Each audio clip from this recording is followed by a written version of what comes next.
Muy buenas tardes a todos y bienvenidos. En nombre del Centro Latinoamericano de Innovación en Políticas Públicas, CLIP, agradecemos profundamente su participación en esta presentación del libro titulada Inteligencia Artificial y Políticas Públicas en América Latina y el Caribe, obra del doctor Maximiliano Campos Ríos. Para nosotros es un honor contar con su presencia en este espacio de reflexión y análisis sobre uno de los temas más relevantes y desafiantes de nuestra actualidad: el impacto de la inteligencia artificial en la gestión pública, la gobernanza y el futuro de nuestra región. Antes de iniciar, les compartiremos brevemente la dinámica de la jornada.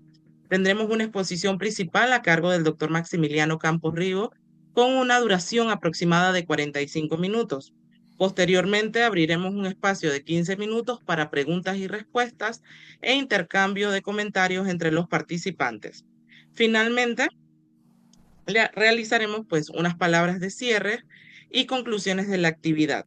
Invitamos a todos a los asistentes a mantener sus micrófonos en silencio durante la exposición, pues para garantizar una mejor experiencia para todos. Asimismo, pueden ir dejando sus preguntas en el chat, los cuales estaremos recopilando al final de la ponencia para que el segmento final sea de preguntas y respuestas. Sin más preámbulos, pues agradecemos su presencia y damos inicio a esta importante presentación con las palabras de bienvenida por la vicepresidente de CLIP, Dacil Acevedo. Bueno, buenas tardes, buenas noches a todos los que nos acompañan desde diversas partes de América Latina. Muy honrados que el doctor Maximiliano Campos Ríos esté presentando el libro aquí. Él estuvo aquí en Panamá, donde está la sede de CLIP, en enero, en el foro de CAF, y ahí tuvimos la oportunidad de tener una copia física del libro y desde entonces habíamos quedado que íbamos a tener esta presentación. Así que Maxi, como me gusta decirte, además de todo lo de doctor, bienvenido, muy honrados. Y me honra que estamos los Acevedo, padre e hija, estamos los dos acá y acompañándonos muchos colegas de diferentes partes de América Latina, de nuestra junta directiva y alumnos de la Escuela de Gobierno de CLIP. Así que bienvenido Maxi y espero que disfrutemos de tu presentación y podamos hacer muchas preguntas. Bienvenidos a todas y a todos. Claro que sí. Bueno, procedemos a ponerles brevemente un resumen de un video institucional de CLIP para que nos conozcan un poquito más. El Centro Latinoamericano de Innovación en Políticas Públicas, CLIP, es un espacio de pensamiento y acción que fomenta la innovación, la transparencia y la colaboración para crear un futuro más próspero, sostenible y equitativo en nuestra región. Nace en 2007 como un think tank basado en Panamá, fundado por líderes con amplia trayectoria en el sector público, privado, sociedad civil, academia y organismos internacionales de la región. Desde el año 2023 se institucionaliza CLIP como una fundación sin fines de lucro, independiente y apartidaria que se nutre de la diversidad, trayectoria y experiencia de sus miembros. Nosotros hemos identificado en el tiempo que hay dos grandes maneras de impactar o apoyar en el desarrollo de las políticas públicas. Uno de ellos es a través de la parte, vamos a llamarle académica y de formación, y la otra es a través de la parte que le llamamos investigación, innovación y desarrollo. CLIP potencia su impacto trabajando en redes de colaboración y cooperación de la mano de prestigiosos aliados institucionales de alcance internacional, regional y local, brindando soluciones de gestión a los desafíos que presenta la gobernanza del siglo XXI. A través de la Escuela Internacional de Gobierno, brinda herramientas para fortalecer capacidades institucionales, formar a los servidores públicos y promover nuevos liderazgos que incidan públicamente en la innovación democrática. Estas son las herramientas que nosotros vamos a poner a disposición de la sociedad en materia de capacitación para buscar una gobernanza más eficiente, inclusive y adaptada a las demandas globales. Tenemos una hoja de ruta clara: impactar en la gobernanza de la región a través de la generación y promoción de políticas públicas innovadoras al servicio del ciudadano. La idea es que acortemos esa curva de aprendizaje y la gestión pública no solo esté dignificada, sino que sea con calidad, con eficacia y eficiencia. Al final de cuentas, vamos a estar impactando a los ciudadanos, que eso es lo que queremos, ¿no? Una América Latina con competitividad económica, con equidad social y sostenibilidad ambiental.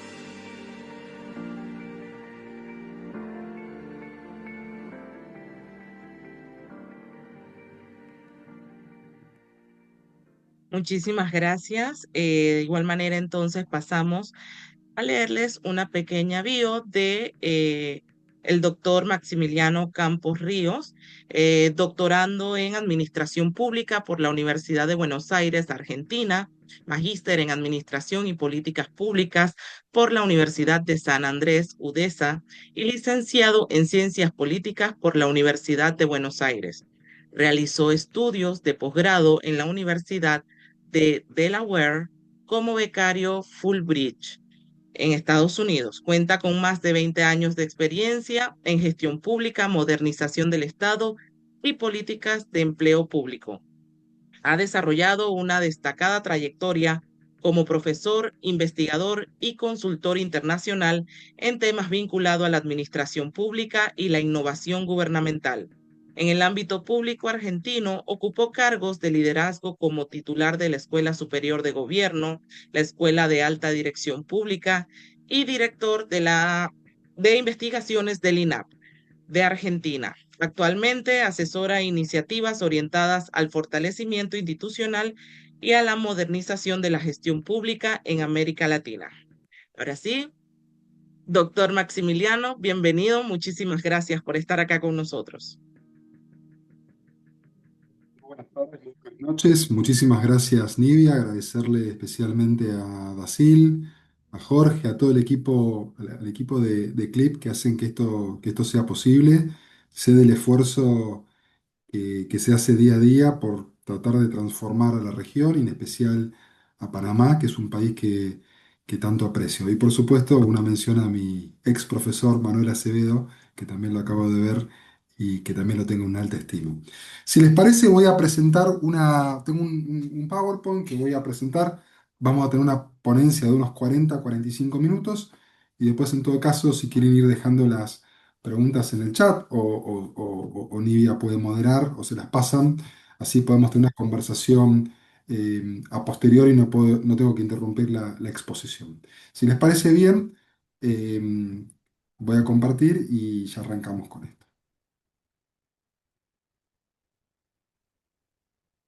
¿Ahí lo ven bien? Sí. Bueno, más allá de presentar el libro y de hablar del libro, que por supuesto después al final van a tener un código QR para poder bajarse ese libro y otros libros míos más sobre la temática, ya que he escrito una trilogía en relación a la intersección entre nuevas tecnologías y el sector público. Me interesa específicamente hablar sobre la inteligencia artificial y cómo estas nuevas tecnologías tan disruptivas están transformando específicamente a la administración pública y a los estados de América Latina y el Caribe, que tienen realidades muy diferentes, muy distintas hacia el interior de la región, pero sobre todo en comparación con otras regiones del mundo que quizá están más avanzadas, como puede ser de repente Estados Unidos, Europa o el sudeste asiático. Lo primero que tenemos que entender es que estamos en una sociedad del conocimiento en un mundo global, ¿no? Pensar esto es pensar un mundo, un mercado, un intercambio que se produce en tiempo real en diferentes partes, pero de manera sincrónica. Para empezar, ustedes están mayoritariamente, aunque hay gente conectada de todas las partes de América Latina, yo me encuentro en la ciudad de Buenos Aires, en Argentina, en el sur del continente, y ustedes están en el centro, en Panamá. Tener este tipo de conversación, este tipo de intercambio, hace 30 años hubiese sido prácticamente imposible o estaba muy reservado a los ámbitos militares o a los ámbitos corporativos. Este tipo de tecnologías o eran muy caras o estaban reservadas para estratos muy circunscriptos de diferentes corporaciones civiles, militares o empresarias. Pero es impresionante, es realmente impresionante lo que ha cambiado el mundo en los últimos años, ¿no? Yo siempre digo, hay un libro que a mí me marcó mucho cuando estudié en Estados Unidos, en Georgetown, en el año 2008, que se llamaba el libro The World is Flat, El mundo es plano.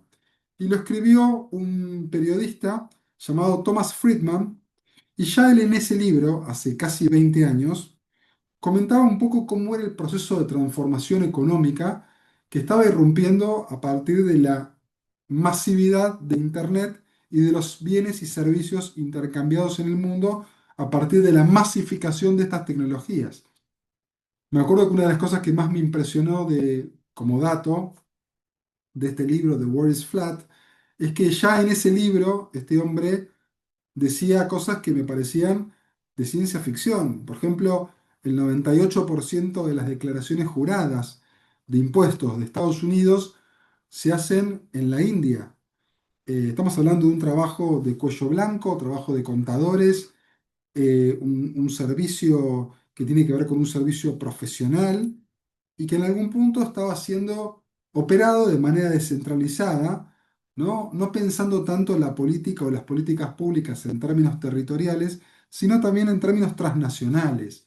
Una de las cosas que me llamó la atención por esa época, yo que vivía en Washington, D.C., me acuerdo que de repente tú ibas con el carro, con el auto, y te ibas a un local de comida rápida, puede ser McDonald's o Wendy's o el que sea, y la persona que por el interfono te tomaba el pedido, esa persona no estaba físicamente en Washington, D.C., sino que estaban en diferentes call centers en la India y en Bangladesh. Y esto fue así porque en la crisis de los .com, en el año 2001, aprovechando la baja de los precios, los empresarios hindúes, dueños de call centers, eh, se dieron cuenta que si compraban las líneas de fibra óptica que iban desde Estados Unidos hacia la India, era mucho más fácil y mucho más económico exportar servicios de diferentes formatos que en ese momento se prestaban de manera presencial en todo el territorio norteamericano. Piensen ustedes que esto estamos hablando hace 20 años, ¿no? Ahora hay prácticamente robots de inteligencia artificial que toman estos pedidos, los procesan y los automatizan.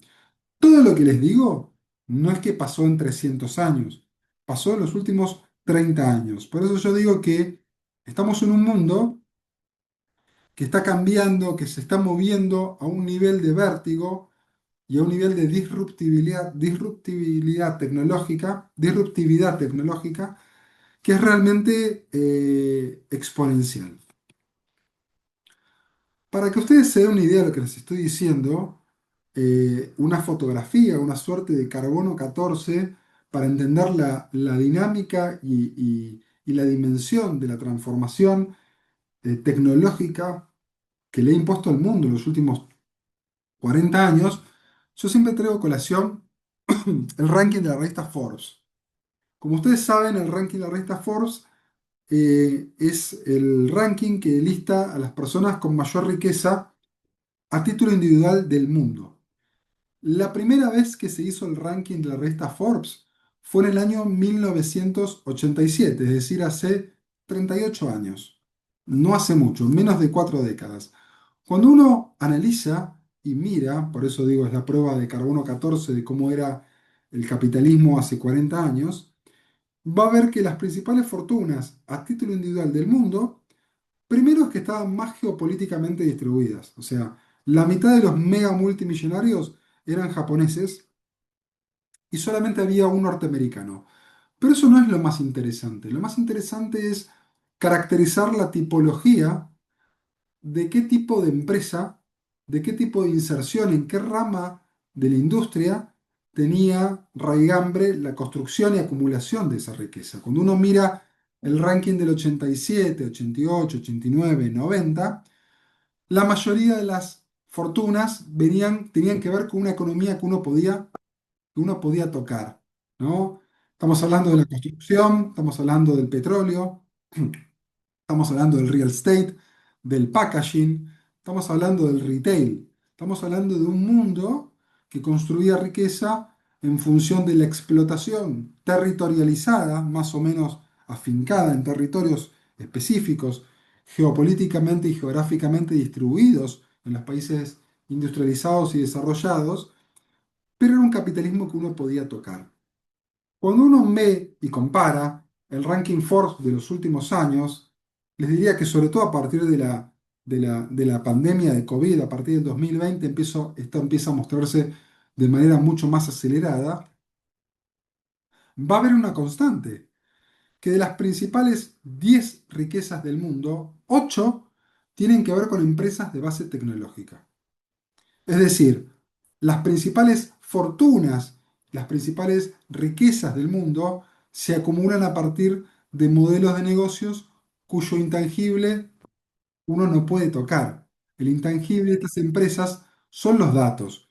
Por eso se habla de economía del conocimiento, porque lo que explota y lo que está en la base de formación de valor de estas compañías son sus bases de datos, ¿no? Digo, tenemos compañías que han crecido y que se han expandido a nivel mundial explotando algorítmicamente bases de datos sin tener ningún tipo de materialidad, ¿no? Es un mundo en donde la principal compañía de taxis del mundo no tiene un solo taxi físico. Estamos hablando de Uber.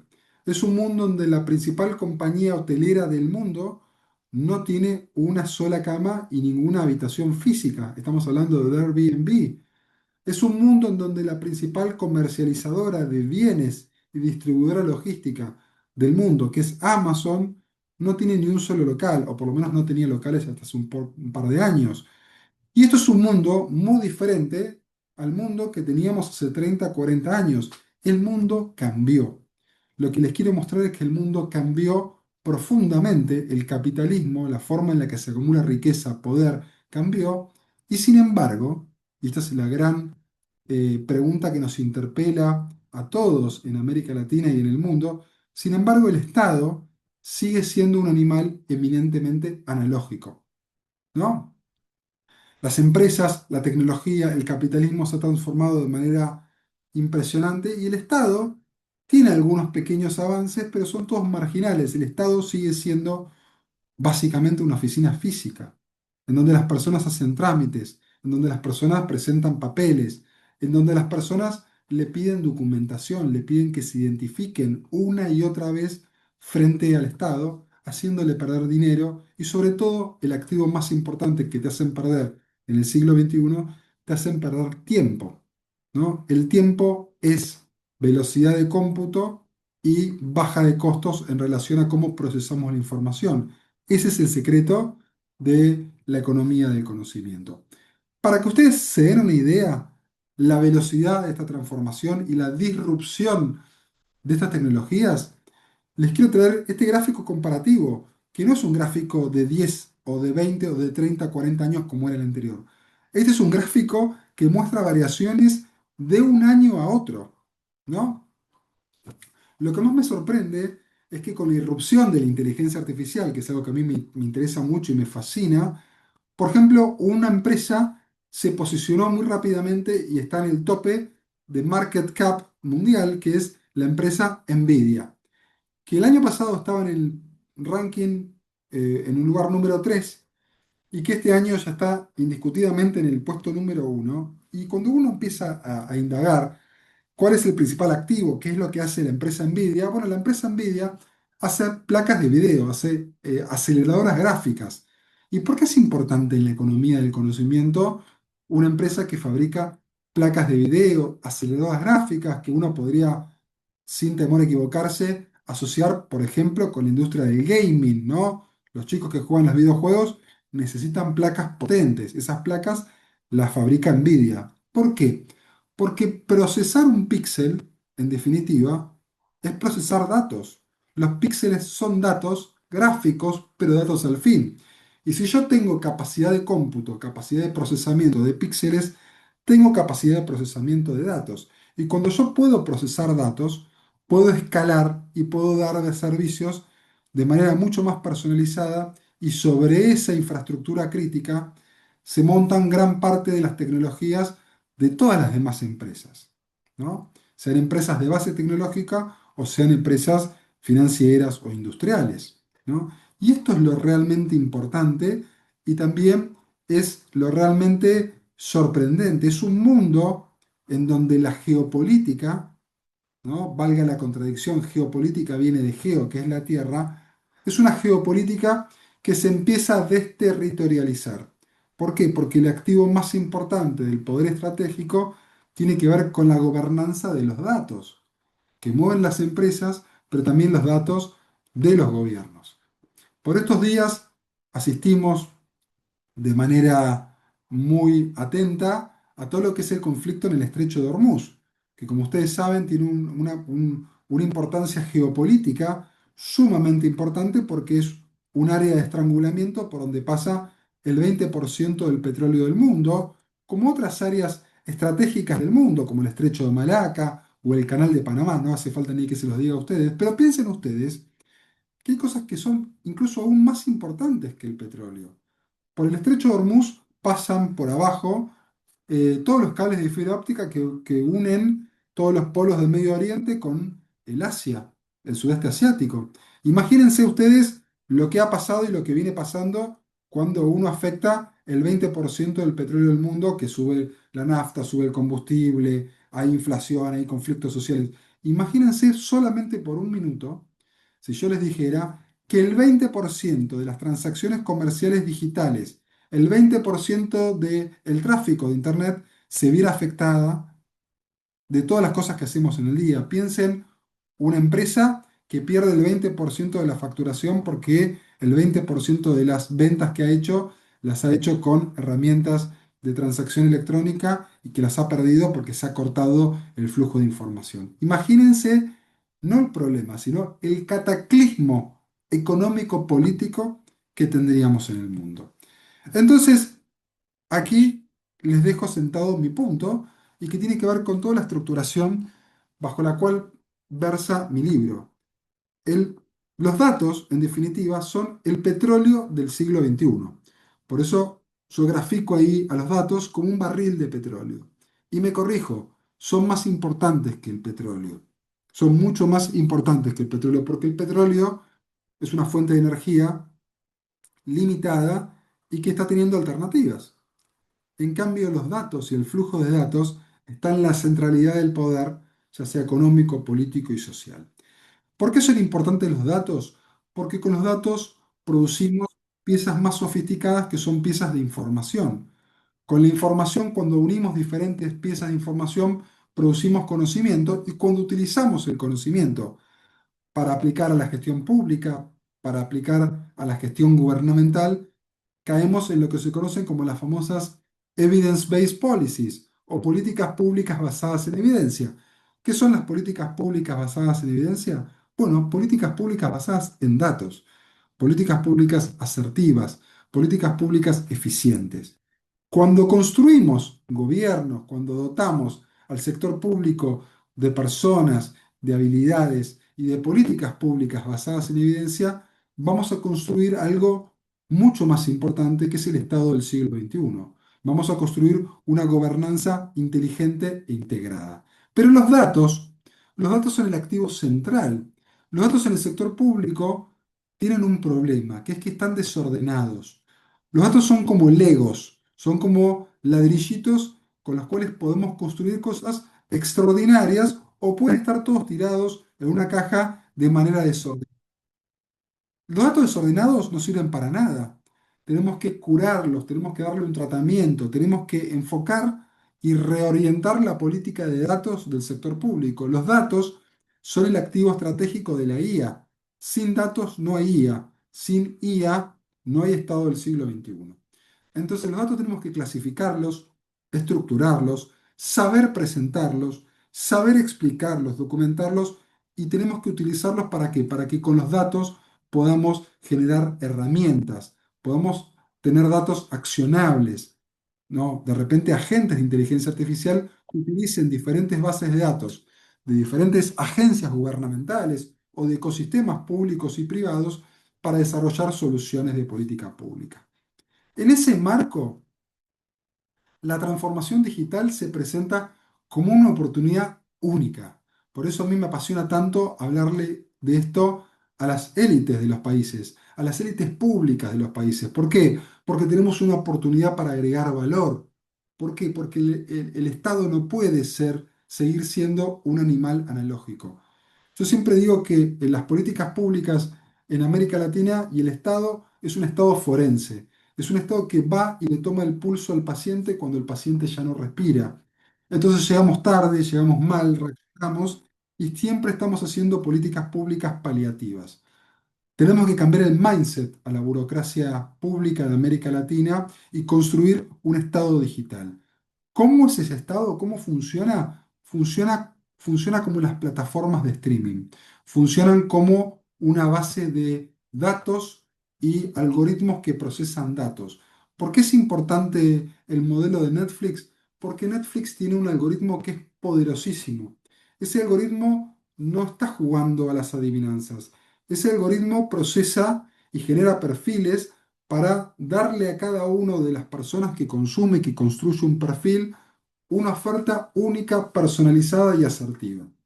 ¿Qué significa esto? Que si yo de repente me meto a mi Netflix, lo más probable es que me muestre películas de acción, bélicas, históricas, que me sugiera ver Roma o la caída del Imperio Otomano, no sé, no me va a ofrecer ver series coreanas dramáticas o el diario de Bridget Jones. ¿Y por qué pasa eso? Porque Netflix explota mi base de datos con algoritmos predictivos. ¿Qué hacen esos algoritmos predictivos? Estudian toda la evidencia, toda la data acumulada durante meses o años que tienen en función de mis preferencias culturales y genera algo que en la jerga técnica se llama la inferencia bayesiana. ¿Qué es la inferencia bayesiana? Viene en honor a un matemático británico llamado Thomas Bayes, B larga A Y E S, Thomas Bayes, que descubrió que a partir del estudio y la correlación de una serie de números se puede inferir o predecir con un grado bastante asertivo de eficiencia cómo va a ser el resultado posterior. Es decir, ¿qué es lo que hace Netflix básicamente? Sabe que si a mí me gusta determinado tipo de películas, me va a ofrecer películas que sean similares a esas que me gustan a mí. Entonces el algoritmo va a ir generando una asertividad. Para decirlo en jerga mucho más sencilla, el lenguaje más sencillo, Netflix, si esto fuera un arma, te tira con la mira telescópica. Y entonces, claro, el gran desafío que tiene el sector público es dejar de improvisar, bajar sus niveles a veces hiperideologizados o de intuiciones que a veces no tienen basamento en datos o en evidencia y empezar a ser más asertivo. ¿Cuál es el objetivo? En términos metafóricos, por supuesto, no lo tomen literal, que el Estado empiece a diseñar políticas públicas que impacten en sus poblaciones objetivo con miras telescópicas. ¿Cómo hacía el Estado del siglo XX? Tiraba con la perdigonada. Una escopeta que tira perdigones es una escopeta que tira un proyectil, se fracciona y que genera impacto por dispersión. Puede dar, puede herir, puede hacer blanco o no. Esa era la política intuitiva, ideológica del siglo XX. ¿Cómo es la política pública del siglo XXI? Política asertiva, mira telescópica y quiero impactar en tal población determinada en el momento preciso. ¿Por qué es importante? Porque el Estado nunca es neutral en un proceso de desarrollo. El Estado puede acompañar, puede construir junto con este ecosistema productivo, este ecosistema digital, diferentes propuestas que vayan en pos de generar competitividad y generar valor agregado. Es decir, el Estado, que no siempre hace las cosas bien, cuando las hace las cosas bien, genera valor público, se vuelve socio del privado y entra en una dinámica de desarrollo muy importante y muy interesante. ¿Por qué? Porque esto, en definitiva, va hacia la noción de competitividad. La competitividad es un concepto muy interesante que desarrolló un economista llamado Michael Porter en un libro excelente que se llama La ventaja competitiva de las naciones. ¿Cómo construir esta ventaja competitiva en un mundo en donde el ecosistema digital permea lo público, lo privado, el adentro y el afuera, a partir de la reconstrucción de la cadena de valor público interna de cada una de las burocracias y los países de América Latina.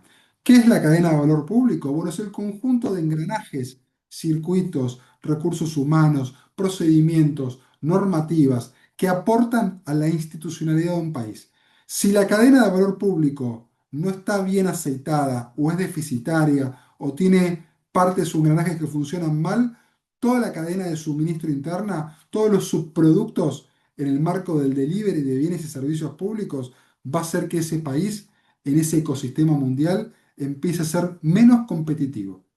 Y esto es lo que yo trato de explicarle a los presidentes, a los gobernadores y a los alcaldes que me contratan. Yo les digo, ustedes no compiten contra el presidente anterior o contra el presidente que puede reemplazarlos a ustedes. Ustedes compiten contra el presidente del lado, contra todos los presidentes del mundo, porque los países se están esforzando por atraer capital, por generar ecosistemas y por agregar valor en sus territorios. Y ahora el juego en la sociedad del conocimiento es un juego global, no es un juego que ha sido determinado territorialmente como era en el siglo XX, XIX o XVIII.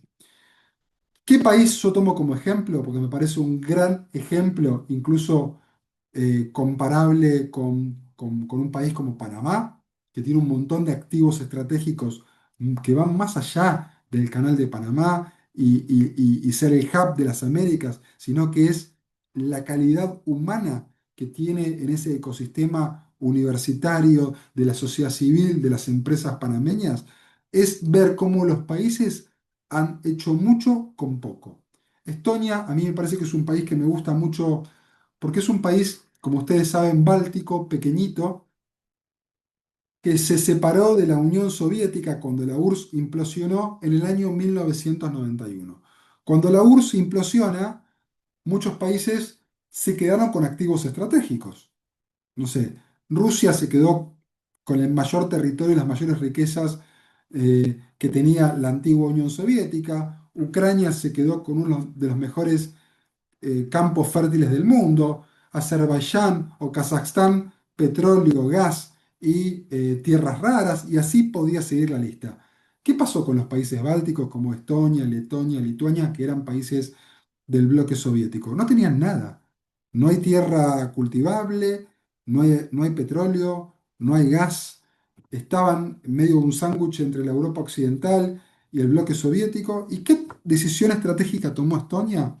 Hacer de Estonia el primer país digital del mundo. Invertir en carreras STEM, desarrollar hubs tecnológicos, asociaciones público-privadas y apostar un cambio estructural en donde el Estado se volvió socio tecnológico de los privados y construyeron servicios integrados en la nube para poder operar e interoperar en tiempo real y a un costo cada vez más bajo, costo cero. ¿Cuál fue el resultado de esto para hacérselo rápido y sencillo? En el año 1991, Estonia tenía un PBI per cápita de aproximadamente $600. 30 años después, Estonia había llegado a un PBI per cápita de $28.000. Es decir, que en el plazo de 30 años, un país pequeñito, prácticamente sin recursos naturales, como Estonia, multiplicó su riqueza por 50. Queda la tarea para que ustedes vean en sus países, en Panamá o en los países que sean, cuánto mejoró la riqueza en 30 años del 91 al 2021. Yo tengo el dato de Argentina porque soy argentino. En Argentina, que es el octavo país más grande del mundo, en el año 91 tenía un PIB per cápita de $7.500.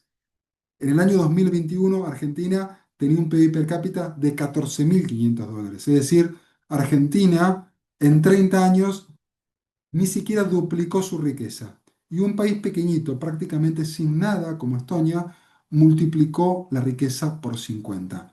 Hay un aprendizaje ahí que es la construcción de un ecosistema digital en Estonia. Este ecosistema digital tiene que ver con el blockchain, con servicios en la nube, con Big Data, con redes 5G, con el IoT o Internet de las Cosas, con la inversión en infraestructura y sobre todo con la inteligencia artificial. ¿Por qué es importante esto? porque la inteligencia artificial es quizá la tecnología que más está condicionando el desarrollo y la construcción de capacidades en los últimos años. Y tenemos un problema en América Latina. Tenemos un problema que tenemos estados que todavía están muy vinculados a un mindset del siglo XX. Tenemos gobiernos que no entienden que si empezamos hoy, hoy ya es tarde y hay que apurarse porque en esta carrera mundial no nos esperan y sobre todo porque tampoco tenemos capacidad de cómputo. Hace poco leía un informe de PNUD, UNDP, que codificaba y calculaba la capacidad de cómputo que tenemos en América Latina. Les doy una mala noticia. En América Latina tenemos solamente el 5% de los data centers del mundo. Es decir, donde se cocina la inteligencia artificial, donde residen los modelos de IA generativa, en América Latina solamente tenemos el 5%. Pero quiero decirle algo aún peor.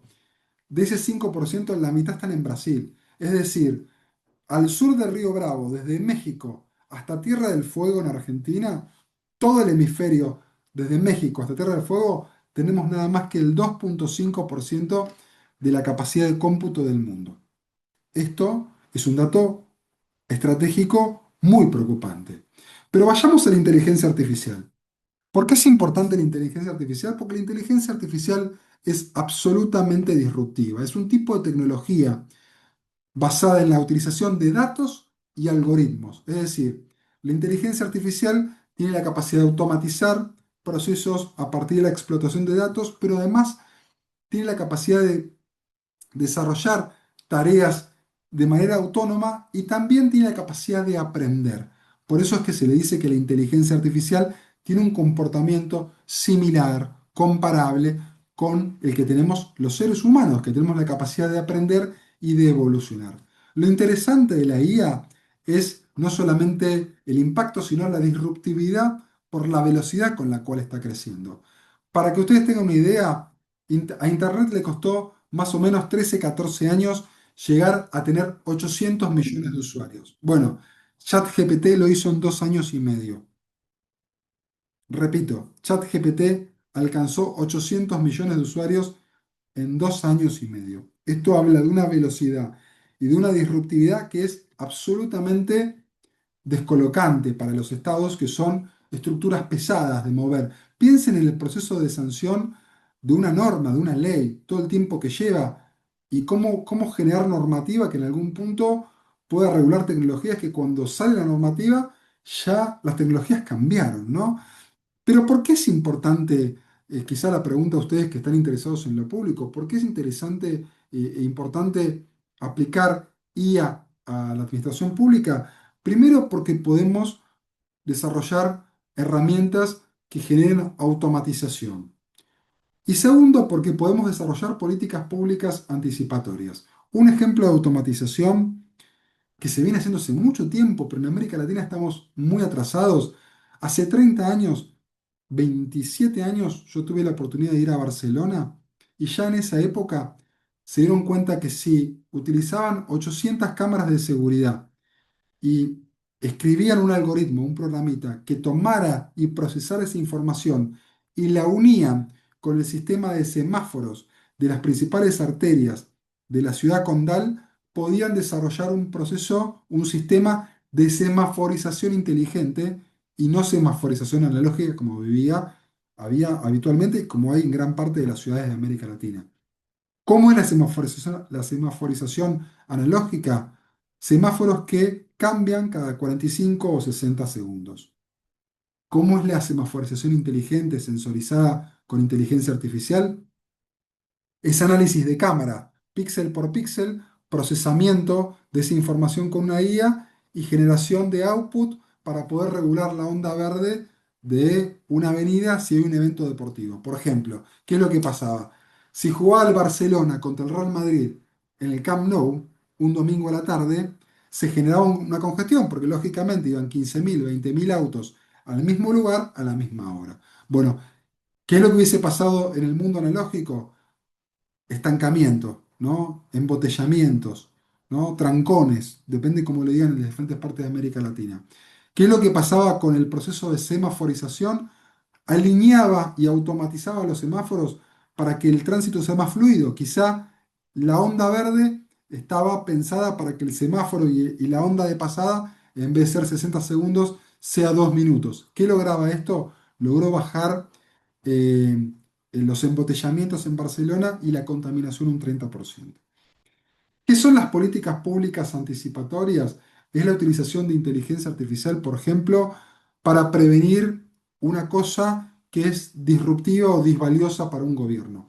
Por ejemplo, en la provincia de Mendoza, en Argentina, la provincia está utilizando inteligencia artificial e imágenes captadas con satélites, sobre todo satélites que van fotografiando toda la geografía mendocina para la detección temprana de microbasurales.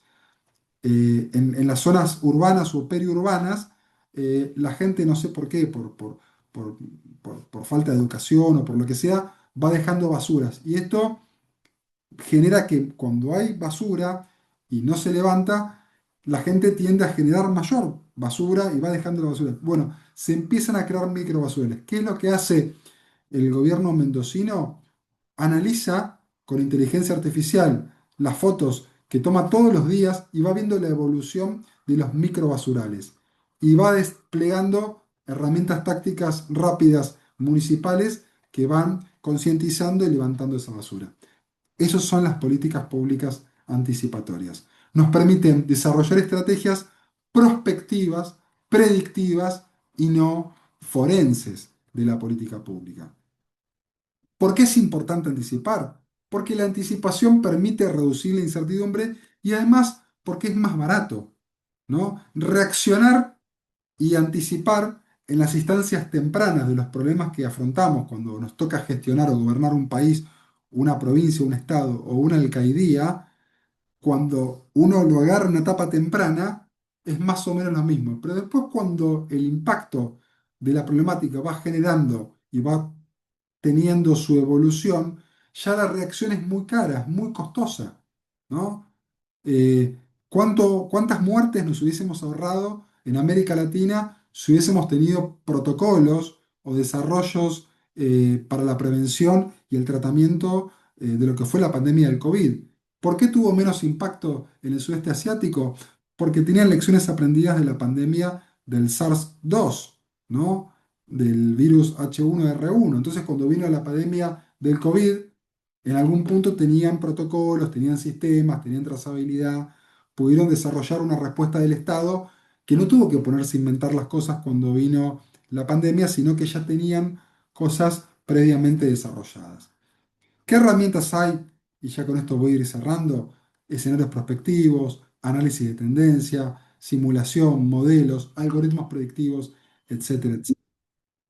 ¿Cuáles son los requisitos? Bueno, justamente lo que se hace en CLIP, desarrollar competencias, generar una cultura organizacional con otro mindset orientado al futuro y la innovación, invertir en infraestructura tecnológica y tener flexibilidad para pensar y repensar procesos. Las políticas anticipatorias se hacen en salud, en educación, para prevenir, por ejemplo, problemas de deserción escolar, en la gestión del riesgo, en infraestructura, en la seguridad. Se utiliza mucho también a nivel defensa y a nivel militar, etc. ¿Cómo estamos en América Latina? Bueno, estamos mal porque estamos en un estado de adopción.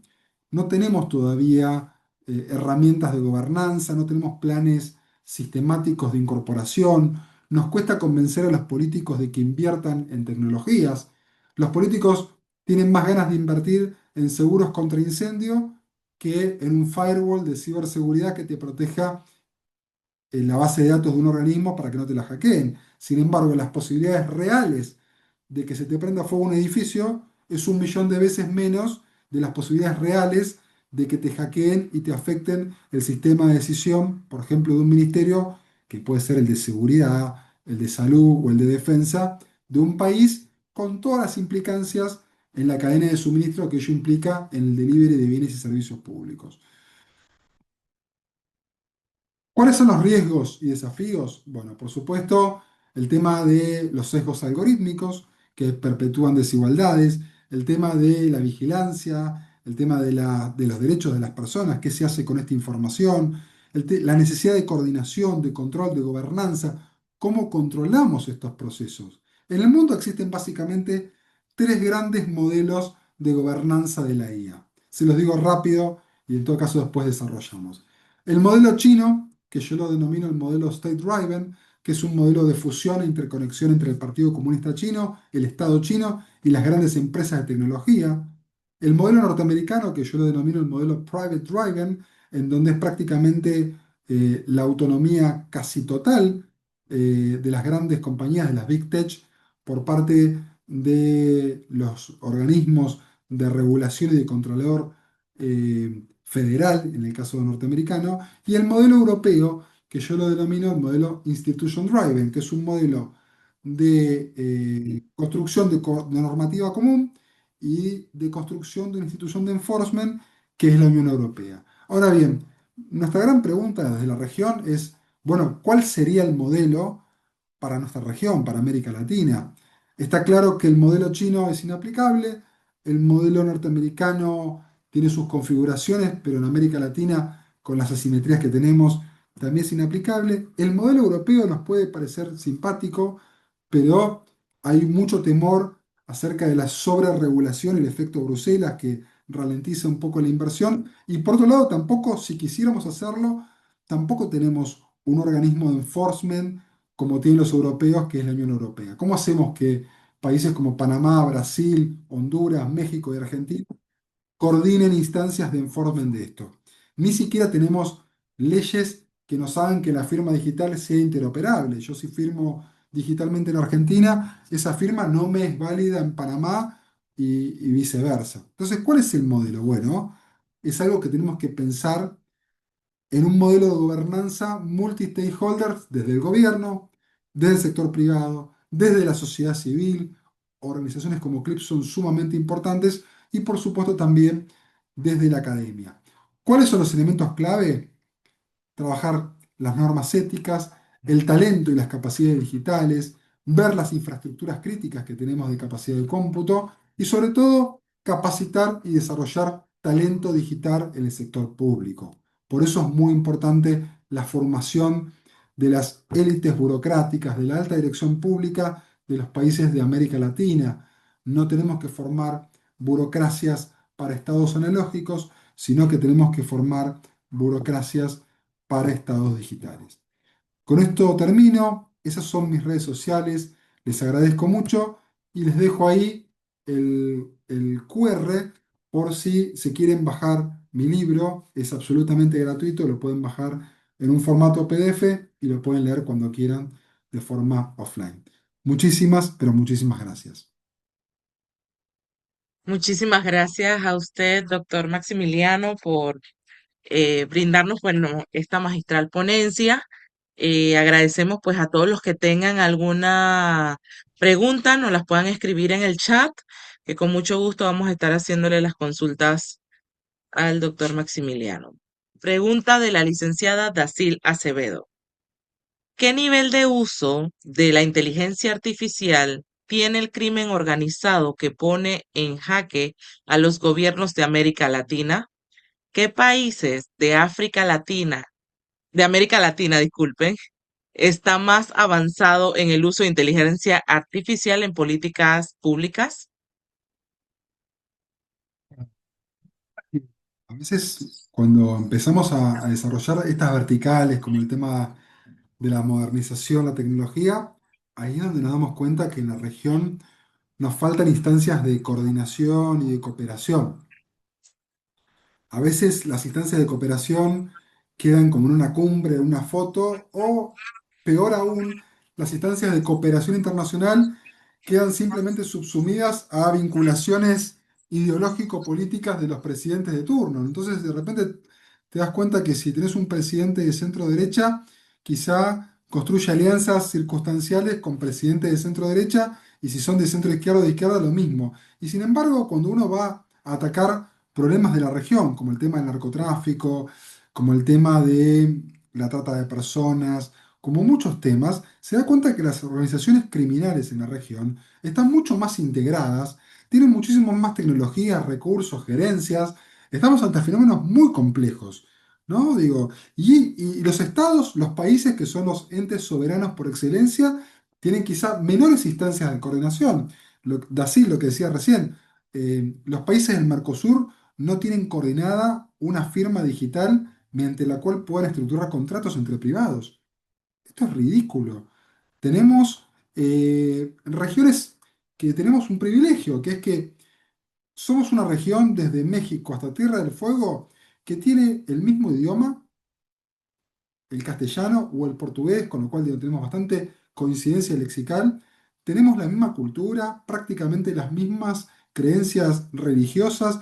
No hay conflictos de ningún tipo reales, sino inventados artificialmente, y no tenemos la posibilidad de cooperar. Piensen ustedes, por ejemplo, que el Parlamento Europeo utiliza inteligencia artificial para traducir de manera simultánea y automática todas las disposiciones que lanza en los últimos años. Hace 10 años, por ejemplo, en la Unión Europea, cuando los europeos sacaban una norma, hace 10 años, qué sé yo, pongámosle una norma ambiental para toda la Unión Europea, los griegos se hacían los sonsos 3 4 años hasta que no le tradujeran la norma al griego, porque la norma salía en español, en francés, en inglés y en alemán. Y son 25 idiomas distintos en la Unión Europea. Bueno, ¿qué pasaba? Se hacían los sonsos, los griegos, se hacían los sonsos de otros países. Hoy no. Hoy todas las normas que saca el Parlamento Europeo en tiempo real se traducen con IA, con un nivel de prolijidad y un nivel de asertividad envidiable que podría ser equiparable al mejor de los intérpretes o traductores públicos entre ambos idiomas. Ese tipo de capacidades hace que los estados puedan en algún punto empezar a tener mayores herramientas. ¿Qué es lo que falta? Falta voluntad política. Yo creo que los liderazgos de la región tienen que entender que estos no son temas ni de izquierda ni de derecha. No son temas pasibles de caer en grietas ideológicas. No estamos hablando de cosas que irriten o que puedan generar trincheras ideológicas. Estamos hablando de tecnología aplicada al sector público, a generar políticas públicas, en el caso que vos comentabas, de seguridad, en el caso de cooperación en términos de defensa, en cooperación de salud. ¿O acaso cuando vino la pandemia dijo, ah, no, voy a ir hasta esta frontera y esta frontera no la salto? Cuando vino la pandemia mundial, el COVID arrasó con todo el mundo. No se puso a pensar si había fronteras, ah, no, porque el tapón de Darién, ah, no, porque la cordillera de los Andes entre Argentina y Chile. No se puso a pensar eso el COVID. Y los países siguen pensando que la tecnología es algo ad hoc que tienen que incorporar. Es el activo principal estratégico. La tecnología para la política pública es un activo transversal, pensado para la salud, para las políticas sociales, para las políticas de movilidad y transporte. Imagínate ejemplos muy, muy mundanos. ¿Cuán importante sería, por ejemplo, para la agencia de seguridad vial del país o para la agencia que se dedica al tránsito y al transporte de un país o de una región poder intercambiar datos anonimizados, por ejemplo, de plataformas de transporte como Uber? Imagínate, haces un mapeo cognitivo de Uber, lo explotás con inteligencia artificial, ves todos los circuitos y procesos internos de cómo es la movilidad en un área metropolitana y sobre ese layer le metes un diseño de transporte público altamente eficiente. Un político en el siglo XX hubiese hecho de manera intuitiva. Vas a una plaza, ves más o menos dónde están los focos intermodales, ahora lo puedes mapear. Puedes hacer como hace Netflix, ser asertivo, puedes construir a partir de toda la evidencia empírica de las millones de interacciones de datos que tienen estas empresas o el propio sector público y generar una política pública óptima. Y eso es lo más rico y lo más interesante para mí que me vuela la cabeza de la importancia de la IA y por qué escribí este libro que no está dirigido a mis pares en la academia. A mí no me interesa escribir en revistas referadas, con doble ciego, par, porque no me interesa que me lean mis pares. Me interesa generar un impacto. Me interesa que lean los políticos de la región, porque son los que tienen que, en definitiva, tomar las decisiones para modificar esta región. La academia puede ayudar, puede hacer paper, podemos acompañar, pero el sector público es el que tiene que dar el paso. Y la verdad que si fuéramos el sudeste asiático, te diría, bueno, pongamos el foco sobre todo también en el sector privado, pero en América Latina, el sector público explica aproximadamente el 25% del Producto Bruto Interno de un país. Te digo más, en los países grandes y federales como Argentina, Brasil o México, cuando uno le suma el espacio subnacional de la burocracia subnacional, el Producto Bruto, perdón, el sector público es aproximadamente el 40% del Producto Bruto Interno de estos países. ¿Qué quiero decir con esto? Que si, muchachos, si ustedes no mejoran la competitividad del sector público en estos países no van a ser nunca desarrollados. Porque tampoco por más unicornios y empresas tecnológicas que tengas, si el 40% de tu PIB te lo define el público, y lo público funciona mal, ese país va a funcionar mal. Entonces, por eso mi obsesión es vayamos a mejorar lo público, porque lo privado, más o menos con las reglas de juego, se ordena solo.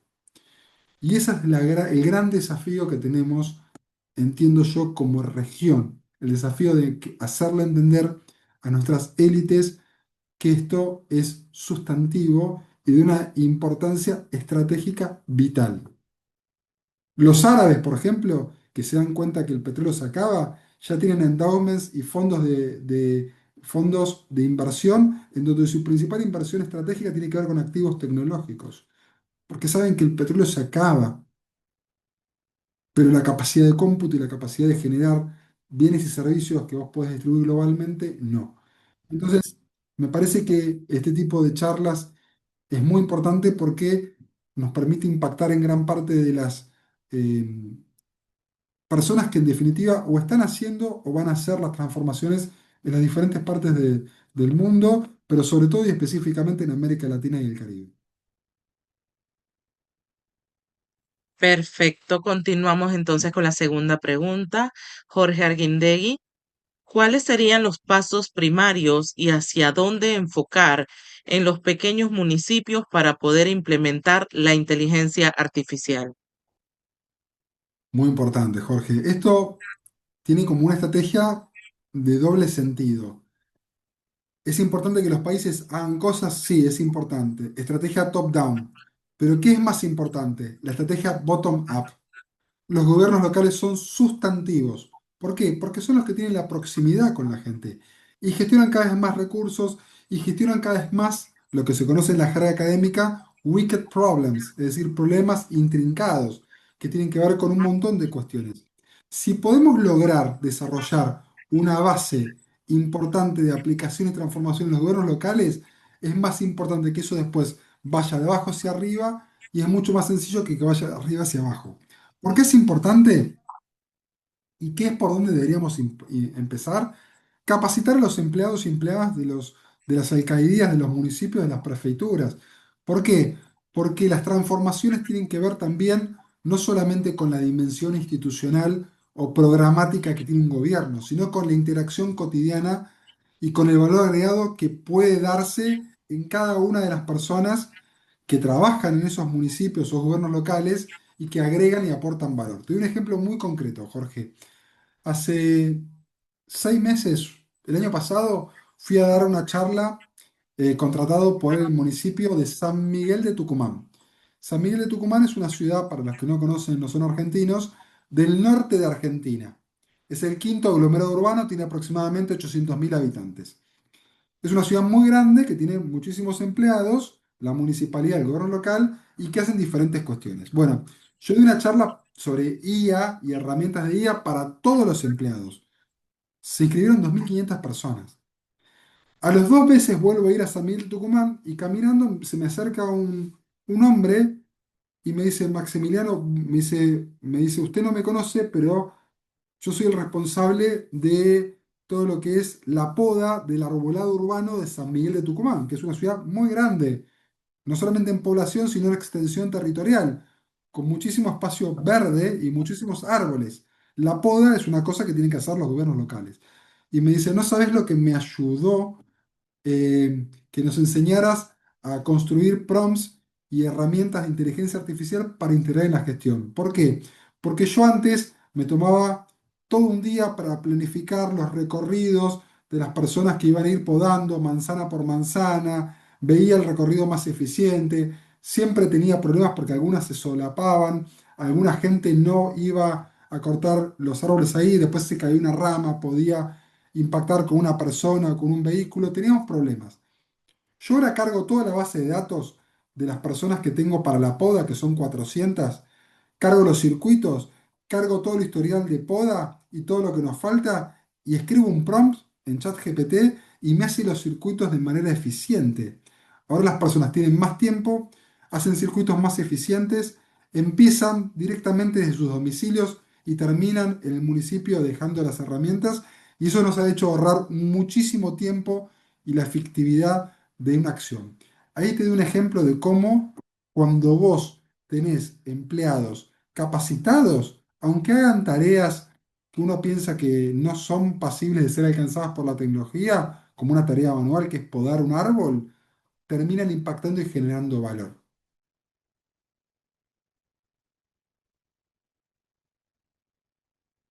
Perfecto, muchísimas gracias. Continuamos entonces con la siguiente pregunta por el doctor Diego Eleta. ¿Cuál dirías tú serían los países líderes en la región en implementación de inteligencia artificial en políticas públicas? Bueno, Diego, es una pregunta muy interesante y muy subjetiva. Por supuesto, hay rankings de aplicación que miden diferentes indicadores. Sí puedo decir algo que lo estoy viendo bastante porque soy consultor en toda América Latina, que es que los gobiernos subnacionales están quizá desarrollando avances mucho más sustantivos que los gobiernos nacionales.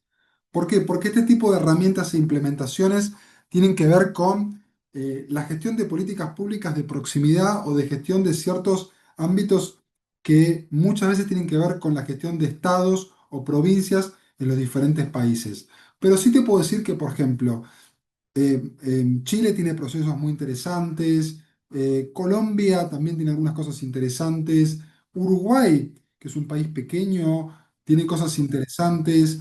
Por supuesto, Argentina en el ámbito subnacional hay provincias que tienen desarrollos sumamente interesantes. La ciudad de Buenos Aires desarrolla muchísimas herramientas de inteligencia artificial, tiene un chatbot conversacional que es el BOTI, que fue el primero de América Latina que integra servicios y dispara diferentes cuestiones que hace absolutamente eficiente la gestión. No sé, el chatbot conversacional de la ciudad, que uno interactúa a través de WhatsApp, es sumamente interesante porque aparte integra servicios de cara a la ciudadanía y lo entrelaza con servicios y procesamientos back office hacia el interior del Estado.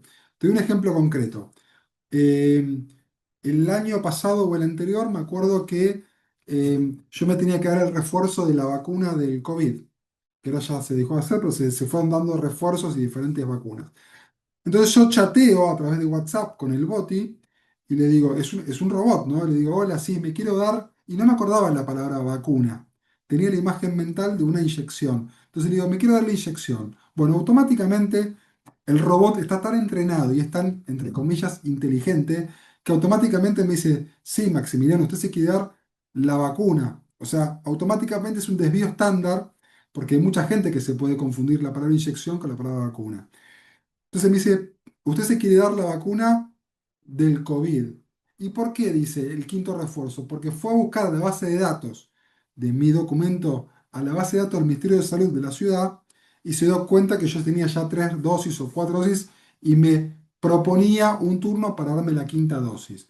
Ahora bien, si yo hubiese tenido 65 años y hubiese sido un adulto mayor con posibilidad de riesgo de, por ejemplo, tener gripe, y hay campañas de vacunación de gripe, me hubiese dado la opción de si quería darme la vacuna antigripal, que aquí se da a todas las personas de población de riesgo y sobre todo las mayores de 65. Pero además hizo algo sumamente inteligente, automáticamente me dio el link para que yo por proximidad territorial, donde está mi domicilio asentado en la base de datos, vaya a darme la vacuna a un centro de votación, a un centro, perdón, de vacunación específico. Y algo interesante, que es que automáticamente Back Office dispara múltiples procesos. Le dispara el sistema de turno al centro de vacunación, le dispara un stock estimativo, pero no estimativo en cantidades que uno puede decir más o menos, no, estimativo preciso. Le dice al centro logístico de vacunas, tienes que mandar tal día, suponte el 6 de junio, 314 vacunas para el cuarto refuerzo de COVID y 412 para la vacuna antigripal. Imagínate la asertividad de eso, en donde no interviene ningún humano y todo esto se hace de manera automatizada. Imagínate, hace 10 años, el director del centro de vacunación diciendo, bueno, yo creo que voy a tener 500 personas para vacunar tal día. Entonces levantaban 500 personas, 500 vacunas, y después iban 400, esas 400, estas 100 vacunas extras, si se rompía la cadena de frío, las tenías que tirar, porque cuando una vacuna pierde la cadena de frío no sirve más. Imagínate todo el ahorro, toda la eficiencia puesta en un servicio que se dispara a través de un chatbot conversacional, a través de WhatsApp, que integra servicios de cara a la ciudadanía y que se interrelaciona con diferentes áreas y ministerios y puntos logísticos de un gobierno. Y como te digo esto, te puedo decir miles de ejemplos con seguridad, con educación, con lo que es la gestión de la movilidad, con cientos de cosas que se están transformando gracias a diferentes agentes de inteligencia artificial que se están incorporando en América Latina. Pero más que hacer rankings, creo que tenemos que hacer repositorios en donde podamos capturar las buenas prácticas y llevarlas a nuestros gobiernos para desarrollar mejores bienes y servicios públicos. Perfecto, muchísimas gracias. Continuamos con un comentario de Marinés Castillo. El BID presentó hace poco cómo están usando IA para revisar regulaciones y políticas públicas para poder desregular y lo están usando en Bolivia, por ejemplo. Seguimos. Sí, a Sí, ver, sí, no sé si querés leerme un par de preguntas y hago como sí, una... correcto. Acá entonces tenemos la segunda pregunta. ¿Cómo se está abordando en América Latina la tarea de preparar a los funcionarios públicos para la adopción de la IA? ¿Se tiene algún marco de referencia? Esta pregunta es por Jada Villán. Sí, esa la contesto rápido porque tuve alguna influencia en eso, alguna injerencia. En el año 2023, el CLAD sacó la Carta Iberoamericana de Inteligencia Artificial. 25 especialistas de toda América Latina discutimos 3 días en Cartagena de Indias y sacamos ese documento que tiene que ver con una instancia de empezar a dar algunos consejos, recomendaciones de buenas prácticas, no tanto para el proceso de regulación, sino para el proceso de gobernanza y de construcción de capacidades por parte del sector público. Las capacidades de la burocracia son muy bajas en América Latina. La mayoría de las personas, si saben algo, saben o conocen más o menos utilizar ChatGPT, pero eso es solamente la punta del iceberg de todas las cosas que podemos implementar con agentes de inteligencia artificial y en definitiva la tecnología y la IA se ha ido comoditizando. ¿Qué quiere decir eso? Que es mucho más sencillo, es mucho más barato y está mucho más disponible porque hay una competencia feroz, con lo cual digo, ya no son desarrollos súper caros que quizá un gobierno local pequeño no podía afrontar. La tecnología se ha abaratado mucho. Hace 10 años hacer un sistema de turnos digitales en una página web costaba 10.000, 15.000 dólares. Había que contratar programadores, arquitectos de datos, desarrolladores. Hoy hay sistemas de turnos, turneros digitales abiertos, open source, que uno lo baja, lo corre en un servidor y si no sabe cómo hacerlo, le pide a la ChatGPT que le haga un step by step de cómo implementar eso. Y si más o menos te das maña, en poco tiempo ya tenés un sistema de turnos digitales para que el municipio pueda asignar turnos con muy pocos recursos. Entonces, creo que lo que tenemos que hacer es tratar de cambiar el mindset general de la burocracia en América Latina, pero para hacerlo primero tenemos que convencer a los políticos que toman decisiones para esto. Listo. Tres preguntas más, entre ellas la de Luis Ventura: ¿cómo lidiar con la cuestión de la transparencia por detrás de los algoritmos de inteligencia artificial? Es bien conocido que tienen sus vías, que dependen mucho del proceso y base de aprendizaje utilizado. Sí, existen muchos procesos técnicos, pero eso hay que definirlo. Por eso yo siempre digo, no todo tiene que ver con infraestructura tecnológica. Las definiciones de gobernanza tienen que ver con procedimientos y decisiones político-técnicas, como por ejemplo, si vas a utilizar una base de datos para determinar o alimentar un modelo de IA, ocupate primero de anonimizar correctamente esa base de datos. El ejemplo que te daba recién. Si yo soy el director de la Agencia de Seguridad Vial de mi país, cualquiera sea, Panamá, Argentina, Brasil, a mí me va a interesar tener el mapa de los viajes que hacen las personas de mi país en mi territorio, en mi distrito, en mi ciudad, en mi barrio, que por ejemplo hacen con Uber. ¿Por qué? Porque con eso yo puedo diseñar circuitos de transporte público o entender mejor el transporte urbano, interurbano y diseñar nodos de intermodalidad. Ahora bien, a mí no me interesa saber con nombre y apellido si el que viaja es Manuel Acevedo o Jorge Arguindegui. A mí lo que me interesa del dato es el flujo, no la nominativa. Con lo cual digo, la transparencia tiene que ver también a veces con procesos político-técnicos de anonimización de ciertos datos que no son útiles para alimentar un proceso de IA y que en definitiva tienen que mantenerse restringidos, privados, porque tienen que ver con la intimidad de las personas y tampoco hay que vulnerar derechos en ese sentido. Perfecto. Continuamos con las últimas dos preguntas. Licenciado Francisco Gaitán dice: buenas noches, ¿cuál es su opinión de la implementación de la inteligencia artificial en las políticas públicas en Panamá, comparado con los países que usted menciona, caso Colombia y Uruguay? Bueno, no soy un especialista, en ese caso ustedes saben mucho más de Panamá que lo que puedo saber yo. Sí les puedo decir dos cosas que para mí son muy importantes, que las conozco porque he ido a Panamá varias veces y he tratado con la administración pública panameña.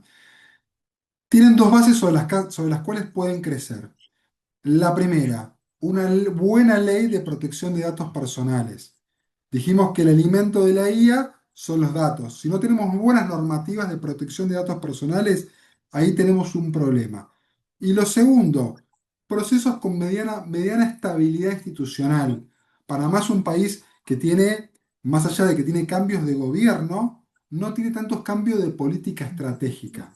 ¿Cómo podemos ayudar más a Panamá? Bueno, teniendo una alta dirección pública profesional que perdure sobre todo en este tipo de cuestiones tecnológicas porque tienen que ver con decisiones que van a impactar en más de un gobierno, ¿no? Cuando uno toma determinaciones estratégicas, está impactando no solamente en el presente, sino también en el futuro. Entonces, tienen dos buenos fundamentals, que es una buena ley de protección de datos personales y una estabilidad, si se quiere, institucional, que envidiarían países como Perú, Bolivia u otros países que son mucho más inestables, y ni hablar del Caribe o de Centroamérica. ¿Qué es lo que le falta? Bueno, así como ustedes son el hub de las Américas, empezar a anclar inversiones que desarrollen infraestructura crítica, sobre todo en el procesamiento de datos, y tener buenos acuerdos institucionales de intercambio de información entre el sector público y los ecosistemas privados. Si logran eso, van a ser una potencia. Ustedes ya son el hub, por ejemplo, de conectividad en términos de lo que es aerocomercial. Pero digo, los datos también tienen un valor sumamente importante y creo que Panamá puede cumplir ese rol de manera notable porque necesitan garantizarse un flujo continuo de energía barata y constante, continua, sin interrupciones, que es un prerequisito para que estos centros de datos funcionen de manera constante y después estabilidad y regla de juego, ¿no? En donde si cambia un gobierno a otro, directamente no diga, no, mira, vamos a cerrar esto porque no me gustó el color de tu bandera. ¿Me explico? Perfecto, y cerramos entonces con la última pregunta por el licenciado Evidelio Adames. ¿Cómo Ok, ajá. ¿Cómo descentralizar la inteligencia artificial con una abrupta brecha digital sin oportunidades tecnológicas ni conectividad y conociendo que son beneficios públicos basados en políticas públicas de un gobierno electrónico que no alcanza a los municipios? Bueno, a ver, digo, hay que también resolver problemas de fondo que tiene América Latina. El problema de asimetrías y de exclusiones digitales es gravísimo. En América Latina hay millones de personas que no tienen acceso a Internet de ningún tipo todavía. Esas personas evidentemente están siendo excluidas no solamente de un montón de oportunidades en términos de bienes y servicios, sino también de cada vez más condiciones de ciudadanía efectiva, ciudadanía real.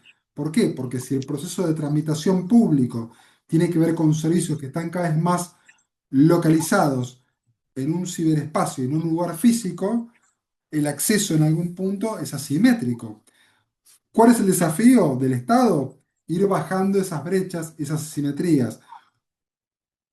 Pero bueno, en ese esfuerzo tiene que verse con los privados, ¿no? Digo, evidentemente no hay una receta o no hay en algún punto una cosa que uno pueda decir, hay que hacer esto. Pero sí tiene que hacer muchas cosas al mismo tiempo.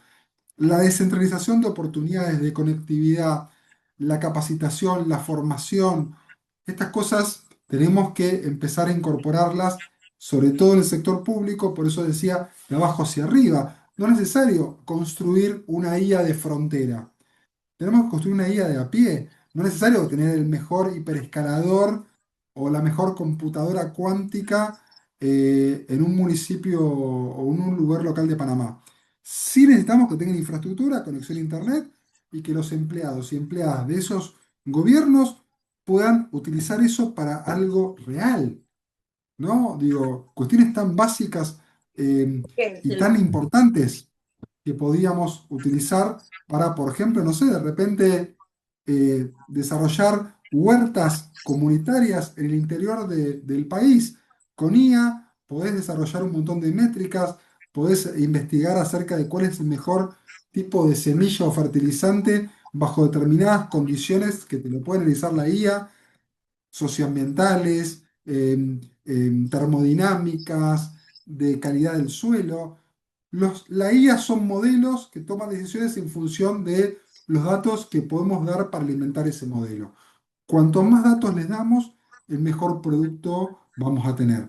Y eso lo podemos utilizar tanto en cosas de súper avanzada, como es poner un satélite en órbita, o como poder analizar qué tipo de cultivo tengo que desarrollar en mi huerta comunitaria, en un colegio del interior de Panamá, a partir de la incorporación de tecnología. Así que las potencialidades son infinitas.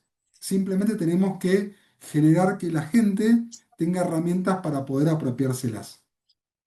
Claro que sí. Bueno, muchísimas gracias, doctor Maximiliano, por esta magnífica ponencia. Agradecemos a todos los invitados. En este momento cedemos la palabra al nuestro presidente de CLIP, el doctor Diego Eleta, para que cierre este evento. Gracias, Maximiliano. Muy interesante la ponencia, la charla. Veo varios retos, pero también varias oportunidades para CLIP específicamente. Nosotros tenemos por cierto, una rama nuestra que se dedica al tema de capacitación y en verdad no hemos aprovechado la oportunidad o generado una oportunidad de educación y fortalecimiento en temas de IA, en la aplicación para políticas públicas. Y yo creo que hay una oportunidad importante y los ejemplos que nos has dado creo que dan pie para pensar en extender la oferta nuestra en ese vertical. Eh, porque creo que especialmente a nivel de los gobiernos locales, creo que hay mucho que se puede hacer y generar un ejemplo, ¿no? Para los demás, porque mucho del trabajo que hace CLIP, por el tamaño pequeño que tenemos, es generar ejemplos que luego puede ser emulado por otros, más que nosotros cubrir con las limitadas capacidades que tenemos, toda la oportunidad que hay, sino más bien dar ejemplos con municipios o entidades gubernamentales del fortalecimiento de políticas públicas y en este caso pudiese ser a través de IA. Así que yo creo que ahí nos abres una puerta, una curiosidad de ver cómo podemos extender nuestro alcance a través de ese tipo de entrenamiento. Así que muchas gracias. Por eso ya bajé el código QR como para tu libro, así que lo estaré leyendo porque yo soy tecnólogo también, vengo de ese mundo, así que esa convergencia de tecnología y políticas públicas es exactamente donde vivo yo. Así que para mí es muy cercano y muy interesante tu ponencia el día de hoy. Así que mucho gusto, gracias por acompañarnos el día de hoy y gracias a todos los que se sumaron a la charla de hoy. Buenas noches.